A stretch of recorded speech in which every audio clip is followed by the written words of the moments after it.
All right, are we live? Let's see. I have not done this in a while on YouTube. They've changed a whole bunch of things.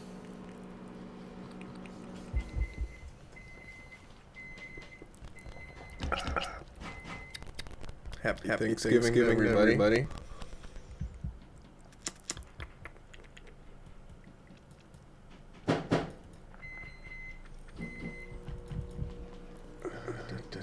Oh, I need to change the title.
Okay, let's stop and redo this 1080p. Dun, dun, dun, dun.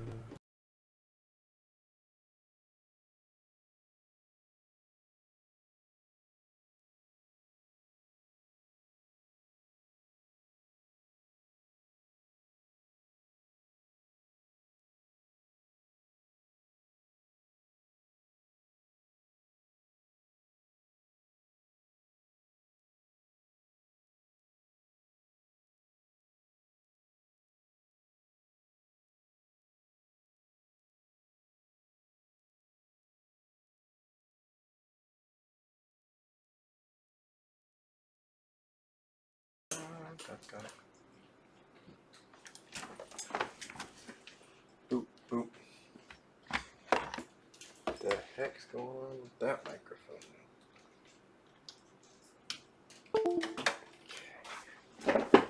Alright, let's unplug that. Maybe that mic's not working. Doop, boop. Okay, audio. Alright. I was trying to set up the fancy audio. Just trying to use this nice Sennheiser boom microphone where I got it plugged into a H4n1 Zoom. So it's like a 900. Well, at the time when I got it, it was like a $900 audio setup. We had to use the same setup in film school, so works pretty good though when you have it actually properly working. The heck, I got like lint or something. That's weird. In my cottage cheese.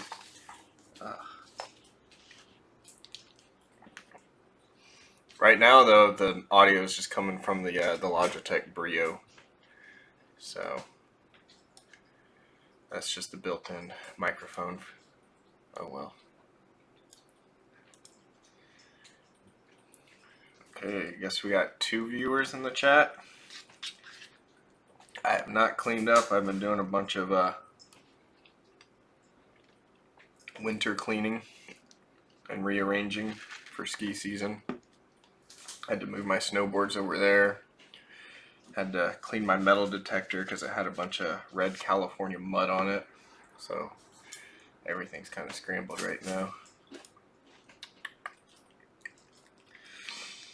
Thanksgiving dinner though, going to this big Mexican event, and they usually have a bunch of really good food, homemade tamales.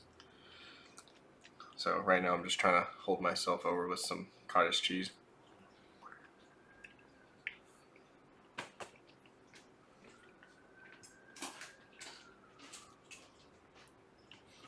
I don't know what's going on with the lag.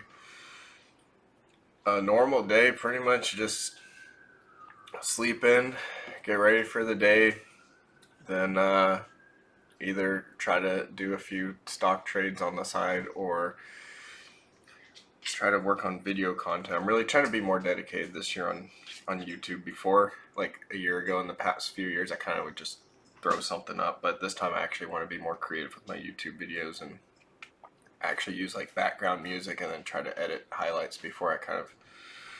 My snowboard videos, I was honestly like, back in the day, my YouTube channel was really peaked, and all my videos were like less than a minute because everybody watched short videos in like 2012. But now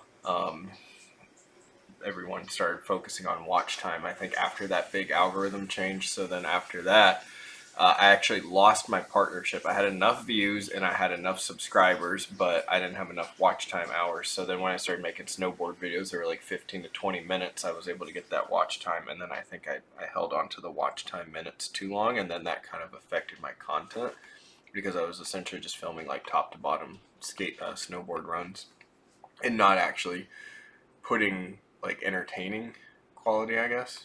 Oh dang, I just saw that lag. So now that I actually have like enough watch time, I think I'll probably shorten the videos and just try to focus on more like viewer engagement. So that's my plan for this year, to actually make my videos more entertaining.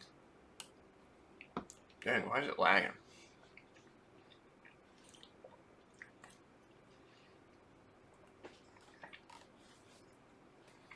That was weird. I'm using OBS right now to try to stream, and I'm like using a 4K camera and it's downscaling to 1080p, so I don't know why it's lagging, because I have Ethernet cables plugged in. I have full gig fiber optic internet, so it's definitely not that, and then a gaming computer. Okay, let's see. YouTube just sent a notification suggestion. This stream's current bitrate is 152,000 kilobits per second. It's higher than recommended bitrate. We recommend use a stream of 68,000. So let me stop streaming really quick and change the bitrate, and that should smooth it out. Okay, I think I lowered the bitrate. Let's see if maybe the motion is better on this. Half Cab King, can you see this?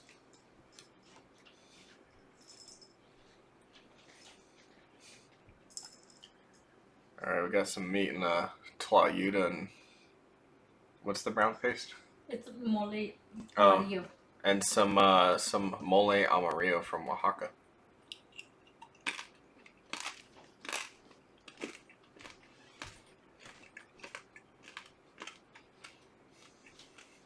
That's pretty good. I like the earthiness and seasoning on that.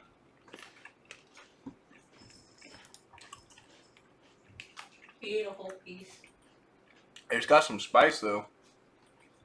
That's My hotter. auntie makes it spicier. This is the non-spicy one. Dude, that's hotter than anything I've ever had at a Mexican restaurant. No, this one's a non-spicy one from my cousin. That's harder than that habanero orange sauce. At least I got dairy on hand for the spice.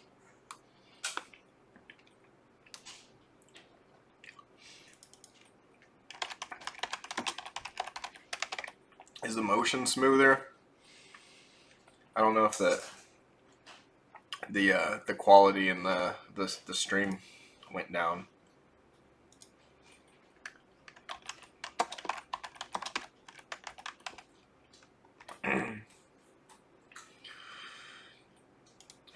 Oh yeah, so like one of the most popular series on my channel is when I snap my humerus in half.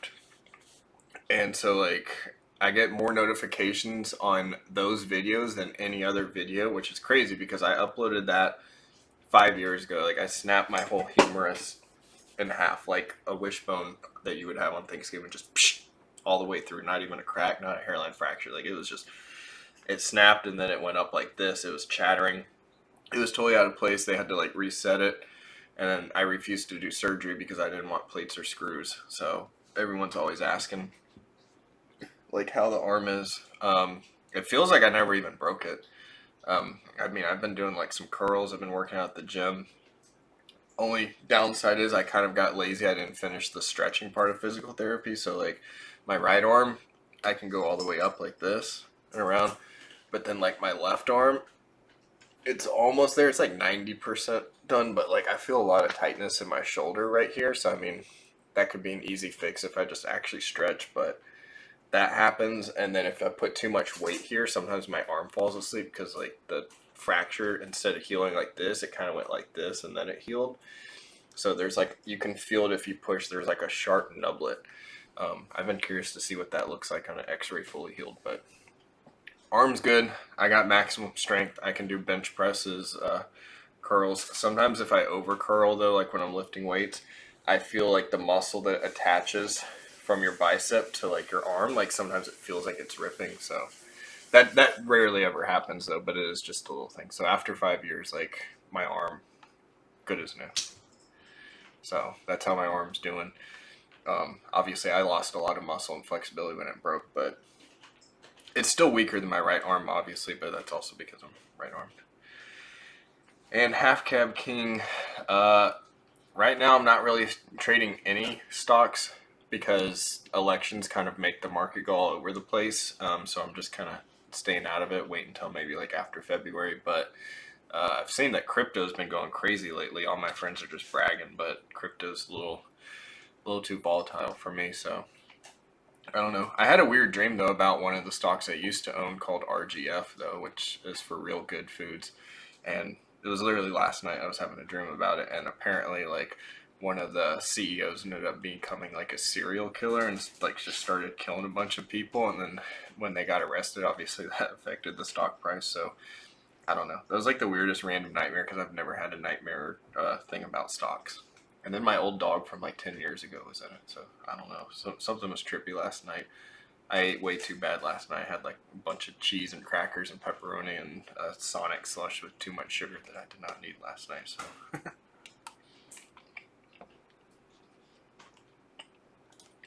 5 years ago, exactly. Well, not exactly, but it was middle September 2019. And the worst thing about that was I had moved out of an apartment and moved into this one and was living by myself, and I was only here for 2 weeks, and then I broke my arm. So I hadn't even like set up a bed or moved around or opened up boxes or anything. So I was having to do all that with like my arm just in a sling. Like my whole arm was dead. Like I couldn't move it at all. It was just dangling. It was pretty brutal. It was like if you're a Dragon Ball fan, it felt like when Gohan's fighting Cell and then his whole arm is just like broken. It's just dangling and you can't move it. So it was like that for 2 months, and then I was barely able to move my fingers afterwards because I think that they said something happened to the nerves, because there's like a big giant nerve that like goes through your humerus and through that area, and then you got like, you know, little nerve endings coming out. So it like pinched a nerve and my whole arm was literally dead. Happy Thanksgiving to you too.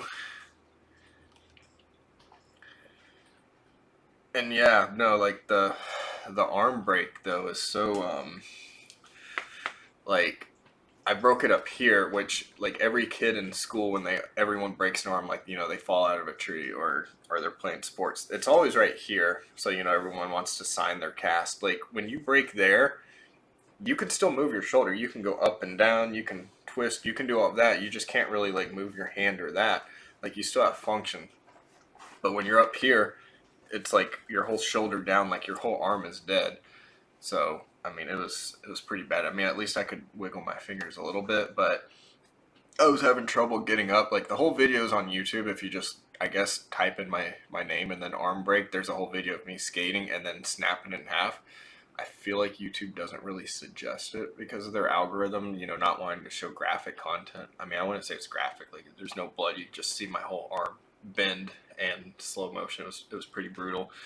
And then the whole ambulance ride afterwards. But I was having trouble I couldn't even stand up. I had to have people help me because I don't know. It was just, you don't realize how important just having an extra arm is until something like that happens to you.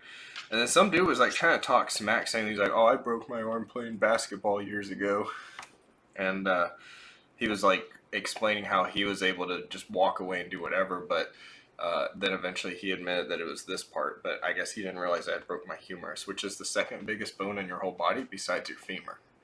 And now that's a big scary thing. Like I would be terrified to break my femur, because one of my snowboard friends a few years ago, he said that when he was younger, he was in a snowboard accident and he snapped his whole femur in half. They had to do plates and screws, and he said the break was so bad on his whole thigh that he blacked out from it, and then he woke up in a helicopter on the way to a hospital, and he was like freaking out. And then, I mean, he still went on to snowboard and do everything. It was still pretty good after that. But yeah, no, I always hear about people snowboarding and breaking either their femur or their collarbone, which I feel like the collarbone, like that seems really scary. So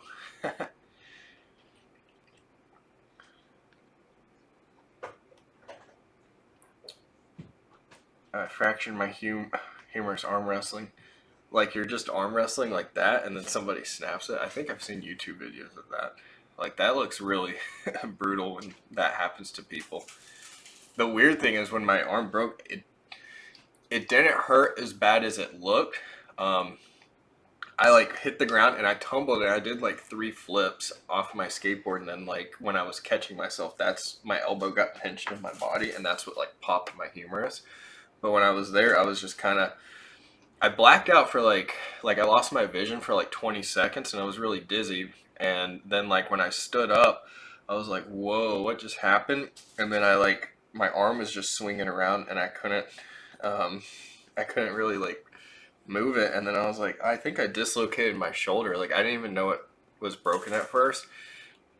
And it was just kind of like stinging and numb. Like I've had worse skate injuries that felt worse. And so the pain wasn't that bad. So I was like, okay, something's not right. So I laid down, had 911 called in an ambulance, and they like had to rip my shirt off. And they put an IV in my arm, and I was like, I don't need any painkillers. And they're like, it's just the adrenaline speaking. You're going to be in pain later. And I was like, no, I have a high pain tolerance. Like I skate and snowboard and all that. Like I'll be fine. And then they're like, well, we're going to put the empty IV connector there in case you change your mind and you want morphine. And I was like, no, I'm good. And I rode on the ambulance ride to the hospital and all of that, and I never took any painkillers. The next day though, that helped me sleep, they gave me a Percocet, and I only did that for like 2 nights, and it just made me too dizzy and loopy. And I know a lot of people out there would love free morphine or Percocet, but I don't know, I don't really like feeling not sober like that. So I was just like, you know what, I'll just deal with the pain. um, and yes, Mo Sore, I am still rocking the Capita Outer Space Living. Um, and yeah, no, this is definitely the most views. Got 9 viewers now that I've had in a live. And then the weird thing is like people go back and watch your live stream later in the future, which I don't know. I always feel like it's kind of awkward to like watch an old live stream, but somehow the views go up. But regarding the outer space living, usually every 3 years I made it my whole like mission to like upgrade or change boards, because I was rocking the Burton Ripcord, which is their entry level beginner, like super flat rocker board, really soft. And I wanted something that would kind of help with more precision. And then I got the Outer Space Living, which was suggested by a lot of people. Don't like him, and I don't support him at all, but Angry Snowboarder, because he did have good reviews at the time, was very technical. So like he kind of at the time before he went psycho, I mean, like I'm not gonna start YouTube drama or beef, but like I thought the whole thing was an act with his angry snowboarding stuff, but apparently that's actually his real personality. But at the time he had some pretty good reviews, and he even suggested the Outer Space Living for like an upper intermediate skill level that's still kind of playful in the park. And so I really like that board, and I've thought about like upgrading, because this is the 3 year timeline from when I got the Outer Space Living. And just naturally, like I've tried to look into like maybe the Capita DOA or the Mercury or Mega Mercury, or I think they have another one that has like some super brutal name. Like, I don't know, they got all these edgy names, but they're a lot stiffer. And still, for me, the Outer Space Living, I feel like, is a stiff board.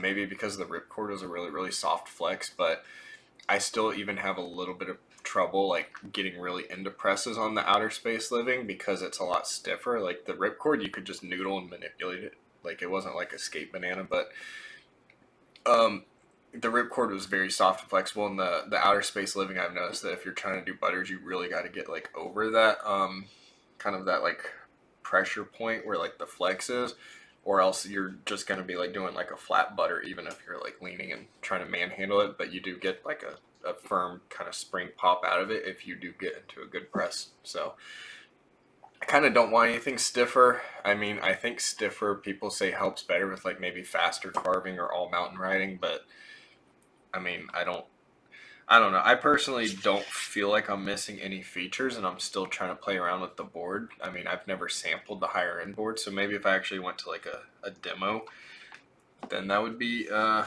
helpful for snowboarding. But I don't know.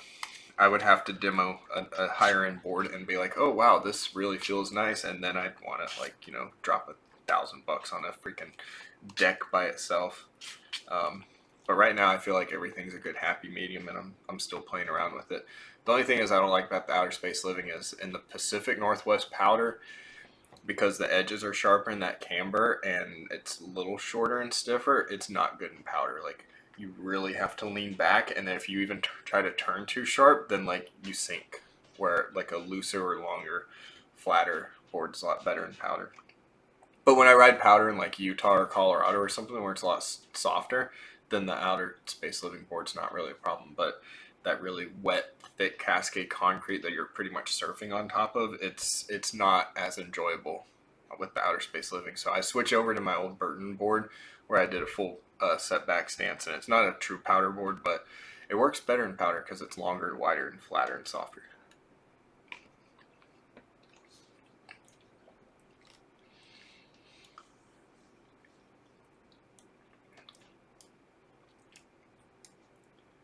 Please use keyframe frequency of 4 seconds or less.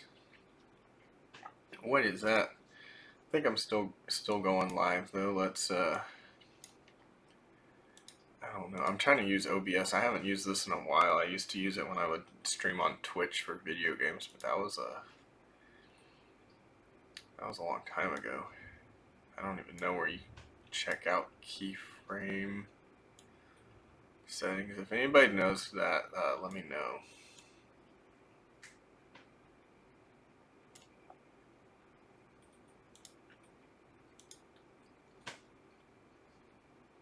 What's FN? Oh, Fortnite?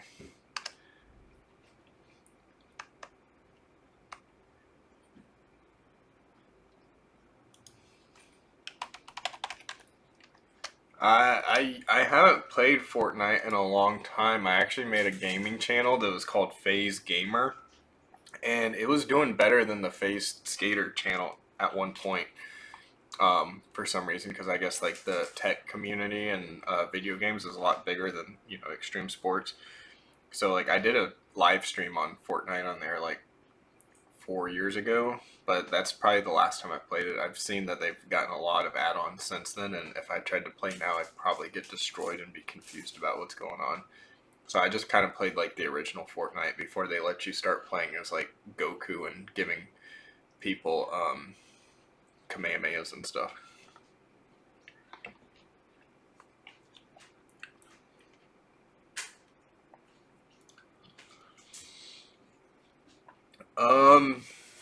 I didn't keep it up because they took away the partnership on the FaZe Gamer channel, and I'm not gonna say I was like money motivated because it wasn't making that much money. Like it was literally maybe like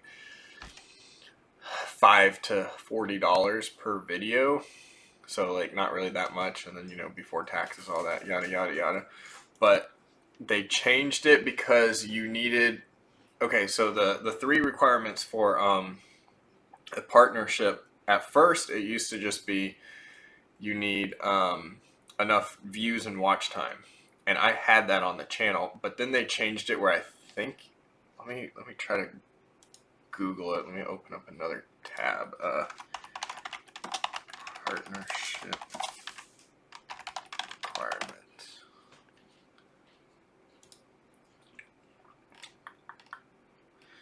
Okay, so I forgot what year. They don't have a year on this, but according to YouTube, um, you need for long video formats, you need at least 4,000 valid public watch hours in a year, which I had all of that. But then they changed it where you need a minimum of 1,000 subscribers. And that channel, I only had like 850. So I mean, I was kind of close to it, but when they just like killed all of it, so like all of my past videos were still like getting a ton of views, but I wasn't getting monetized on anything. Um, and that like kind of hurt because I put like a lot of research and work into that channel, and then like they pretty much were like I had the partnership for like 2 years, then they just said, okay, we're taking away all monetization, we're still going to run ads on your old popular videos, but now 100% of that money goes to Google. And so I was still getting views and attention, but I just didn't meet the 1,000 subscriber threshold yet, because I just wanted to like naturally gain subscribers, and I don't know, just kind of lost motivation on that. Plus, then I was just constantly moving around from like apartment to apartment. I changed like 3 apartments in like the matter of like 2 years, so I was never able to like kind of set up a stable studio for the gaming videos. So kind of just lost motivation on that. And now I feel like most of that channel is dead. Like a few videos still get a lot of views, but like to try to regrow and reactivate that would just be a lot of work.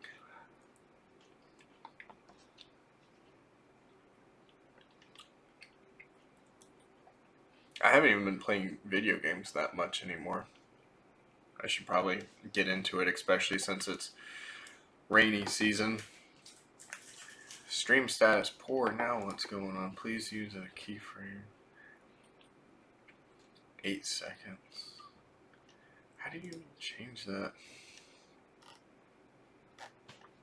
If anybody has gone live and knows how to use or change keyframe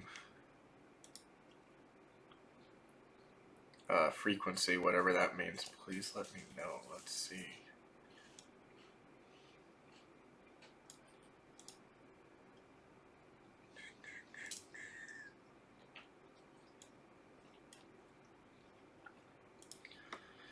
Well, it was nice talking to you, Half Cab King, and you have a great day.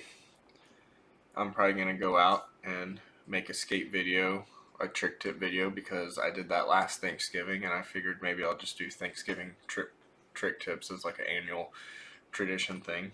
So happy Thanksgiving, and make sure to fill up, eat a lot of food. I mean, you got a lot of good looking food options there in North Star area, so definitely enjoy that. And I'll probably do the same and have a big giant meal after I skate. So good luck. I need to look up how to change keyframe frequency. How to change keyframe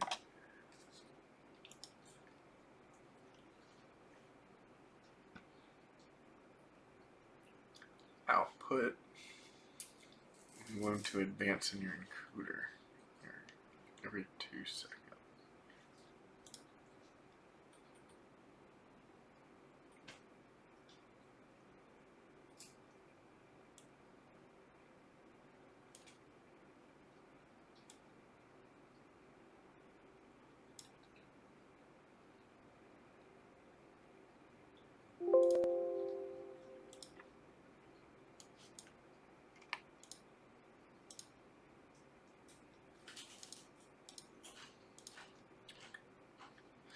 I'll probably have to fix that up in the future.